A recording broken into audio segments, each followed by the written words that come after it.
Welcome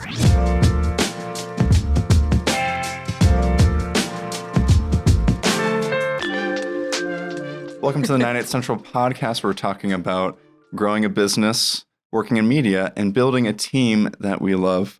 Today, we're talking about TikTok. We're super excited. We just grabbed the youngest people in the office to talk about absolutely. TikTok. We are literally the youngest people here. So I'm joined today. You've heard their voices. Danielle, our intern Danielle, as she's affectionately known around here, and AJ Villanueva, our junior editor, right? Yes, sir. Yes, sir. You guys having a good day so far? Yeah. So how... you guys are both TikTok users, correct? When did you get started on TikTok? Like, not as a creator, just when did you download the app first? I would probably say December 2019, January 2020. Okay. That's when it kind of, my friends started talking. You've had a full, was it a year? 2 years? 2 years. I don't know. Time doesn't exist. 2 years. Time is not real. Yep. I think I'm about the same. Yeah. I think I downloaded around then, and then I used it so much during peak pandemic times. I didn't even get on it then. Yeah, so I didn't, I think I might have downloaded it then, but I didn't use it until April of last year, so April 21.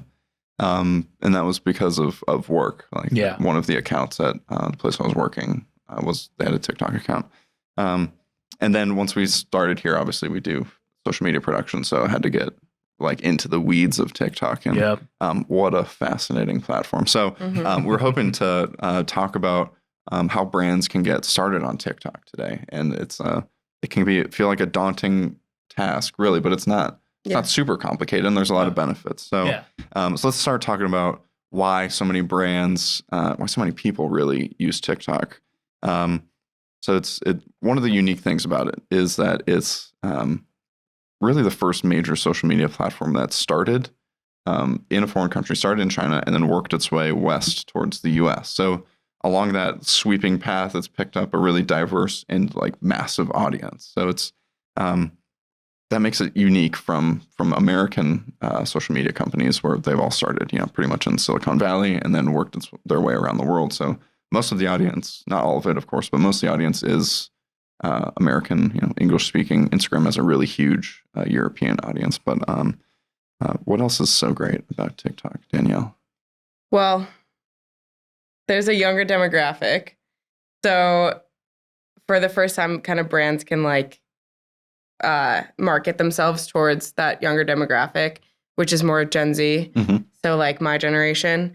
And there's an opportunity to connect with that audience and kind of see what they're thinking and saying and doing, and what they're interested in. Yeah, because their usage of other platforms, and we've had you on a previous episode to talk about what you like, but Gen Z as a whole, really not super big into any of the other platforms. Instagram's pretty big, Twitter's pretty big, but Facebook is there's some activity there from Gen Z, but it's not enough to really make a huge difference.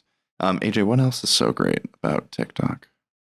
So one of the good things about it is that you can easily create content on there, download it, and share it. We are not sponsored by TikTok. We are not sponsored by TikTok. That was a great pitch voice. I would like to say that we are not sponsored by TikTok. So let's talk about brands on TikTok. So you've decided maybe TikTok's our thing. What do you need to do first? So before you even get started with the app, there's a really big question that you have to ask. And it's a question that we ask in social all the time when we're thinking about platforms is this where I'm going to talk to my audience? Is this where my audience is? If I'm creating this account, I'm putting hours into the work. We're putting hours into planning, shooting, editing, and no one's there to even listen. Have we just wasted that time? Probably. So that's a good question to answer. And from 98Seed too, maybe people have tried looking us up on TikTok, and they're like, how are these guys talking about TikTok? They don't even have a company account on TikTok. That's because we've decided our answer to the question, is our audience on TikTok? Our answer is no. So we're not there right now. Could be there at some point, but one day. But we do have some clients who have an audience on TikTok. Yep. But there's more than just your audience, right? So there's also some business things, Danielle, if you want to talk about that. Yeah, so it depends on kind of what your marketing and what your product is. If you have a demonstrative product that you're it's good to kind of film that and show it in a practical way on TikTok. Those like quick, I mean, TikTok goes up to 3 minutes now, but I don't know if that's really like the attention span for ads. So, you know, you have like 15 seconds to a minute really. And if it's not something that would make sense filming in that format, maybe it's not the right idea. Or if you have like sort of like a mascot or a character that goes along with your brand like Duolingo has with the owl, then it would make sense because you can use that character to like have this personality that's attached to your brand. And then that's another way that it could make sense. But there's some instances where it just wouldn't really like translate onto the format. Yeah. It's such a visual platform. So although like there's still room there for talking heads and like thought leadership type of content, it's just not. It's going to take much longer to get that ball rolling than it would like a demonstrative product, like you said. That's great. What's another thing to think about, AJ, before you even get started on TikTok? Literally just, do you have the time for this? Do you have the resources to do this? Yeah. Some people just kind of jump into TikTok and they're like, oh yeah, we can create content every once in a while and people will see it every once in a while and we'll be good. That's really not the case here. I feel like you need to have like a dedicated person on like this TikTok role. You have to create content daily, like 2 times, maybe even like 5 times a day. Yeah. Honestly. So that you could just be seen on the For You page, and you need to have like just as much time and energy put into TikTok as much as like, you know, like Instagram or like Twitter or whatever. Yeah. If not more. If not more. Yeah. And I mean, if you feel like you're on the fence about it, just trial period, you know, like 1 month time. If you don't have the resources to do this, you might as well just drop it. But if you do, it's like a really good way to show off your business and show off like your product and personalities and all that stuff. That test run's big because it'll really show you what you need to be successful on the platform. It'll also give you time to learn about what other people are doing. Like by then, the algorithm will figure you out. And will recommend things to you. That's good. So now, if you're a brand, you've answered all these questions. You're still like, all right, let's do this. Like, let's get on TikTok, and you're ready to start firing it up. First thing you need to do would be to download the app. I think that'd be a crucial first step. Definitely a top 3 step. I think so. Yeah. I'm not sure though. Definitely. And it sounds silly. So I would definitely download it and then scroll through it. I know it sounds like oversimplified. There's not really much research to do before you jump into the app. Just see what other people are doing out there, right? So your feed will automatically fill with some things that you tell it that you like. It'll kind of constantly keep course correcting until it gets you perfect. So if you're using like a brand account, try finding other brands that you've enjoyed, maybe their competitors or similar products. Just see what they're putting out there and like get their messaging, and that way it'll be filling your feed. It's kind of like free competitive analysis. What else can you do, Danielle, once you get started? Well, there's a bunch of different, people say sides of TikTok or niches of TikTok. So like if you're a tech company and you're like maybe marketing a product that's like super niche for that particular like demographic, then you might want to be looking in a part of that side of TikTok. Or if you're more like an entertainment side, there's like, I know there's like, you go down rabbit holes of like people who are on set. Like I've watched a million TikToks of like PAs on like big shows. So you just have to find those corners and kind of like steer towards those corners, especially if it's a niche product. Yeah, good. AJ, one of the cool, I mean, it's every social media platform kind of has this like lane with it, but TikTok has a discover page. Why would that be beneficial for someone who's like kind of new? Is there something on there that'd be helpful to? Yeah, definitely. There's like a search bar that you can use to like look up things that like you're interested in. And the discover page actually has like tons of videos that like thinks that it would be like, oh, this might be good for you. Why don't you click on it and like start scrolling through it and see if you're interested in this. Another thing, going back to the search bar, you can actually like look up just whatever you want. So a big thing on TikTok is like these hashtag challenges. So just any type of challenge that like goes on that week, honestly, since TikTok moves so fast, whatever like hashtag challenge is going on that week, you look up that hashtag and then you just see a ton of videos of people doing that challenge. So cool. That's a really cool thing about it. Challenges. We talked about this a little bit before we started recording. Brands doing challenges. How do we feel about it? I think it totally depends on, again, like the content and the context. So I think, especially if you're marketing towards younger people, they can tell when they're maybe like being pandering to, and when it doesn't really make sense, it doesn't land at all. And if you're just an influencer or you are just like a general like user, it takes you like 2 seconds to kind of follow this trend and copy it. But for a brand, you're probably gonna want to have a good production value, plan this out, have internal review, all that stuff. So it's not it's probably gonna be past the point where the trend has already gone. Yeah. AJ, we talked about a brand account on TikTok that we think is doing it right. You want to talk about it? I think Duolingo is doing it right. Yeah, that's the one. I think Duolingo has perfected that kind of. They use a mascot. They show off their personality really well.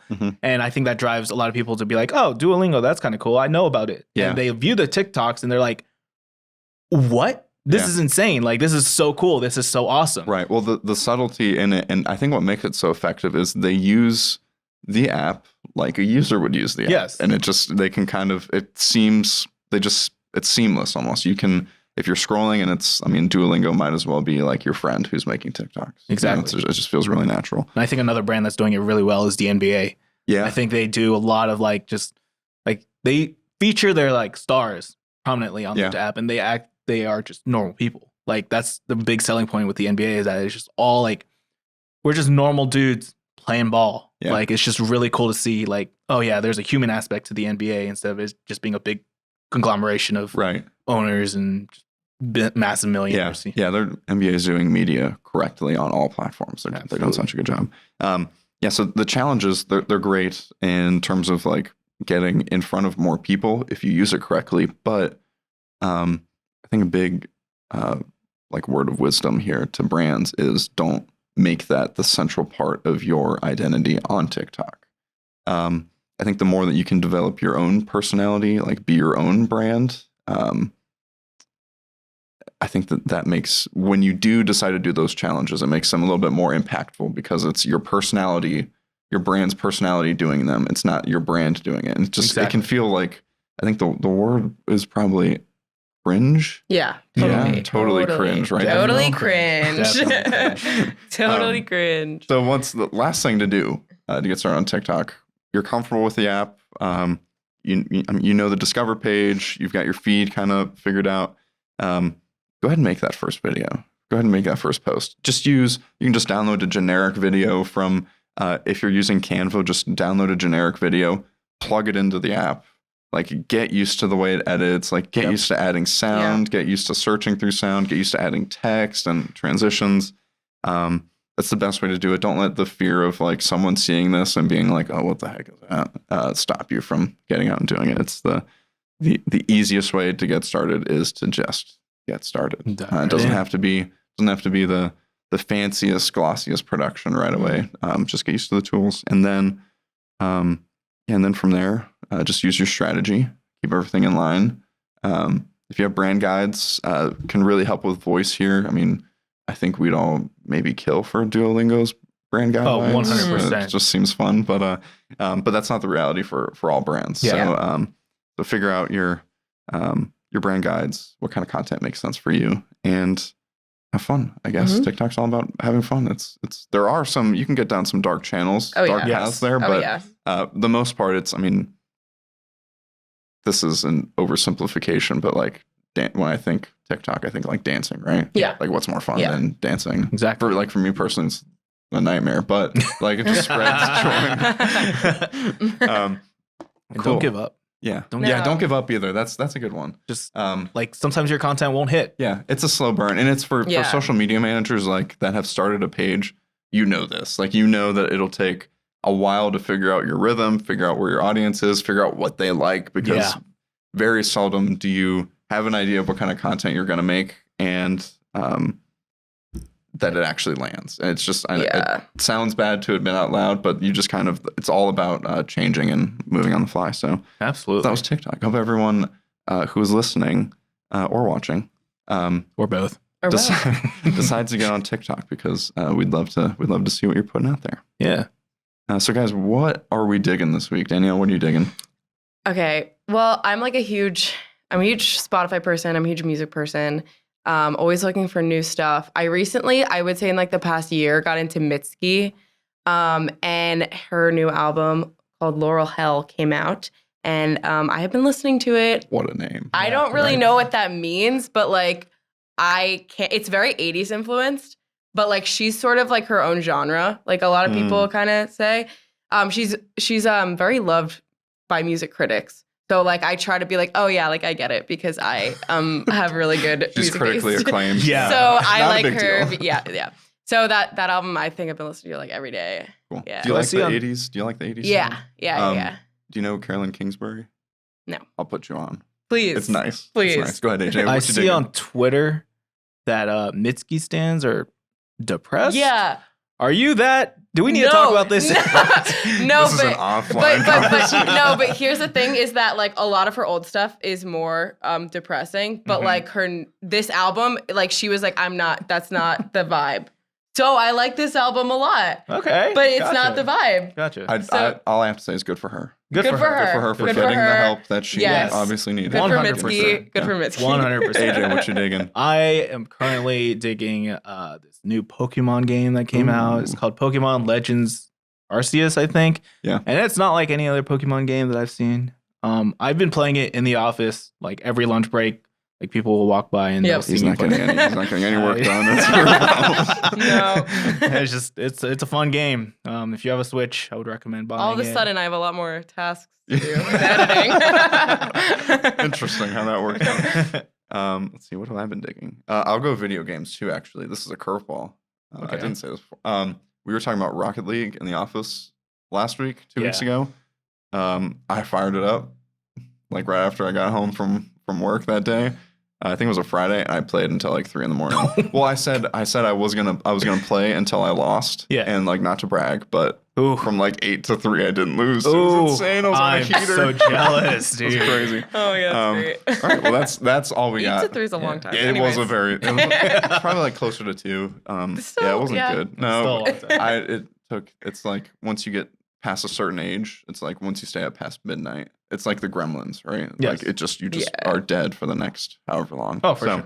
All right, well thanks for tuning in to the 98 Central podcast. Follow us on social media. We're on Facebook, Twitter, Instagram, LinkedIn. You're not going to find us on TikTok yet. Maybe one day. Who knows? And yeah, check us out on our website too, 98c.org. And I hope you have a great day.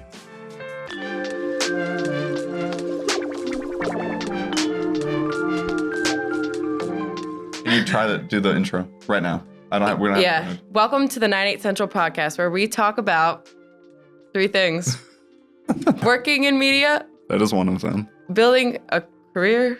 Building a career. Yep. That is what you're doing here. Do you want me to do it? I'll do it. Yeah, do it, please.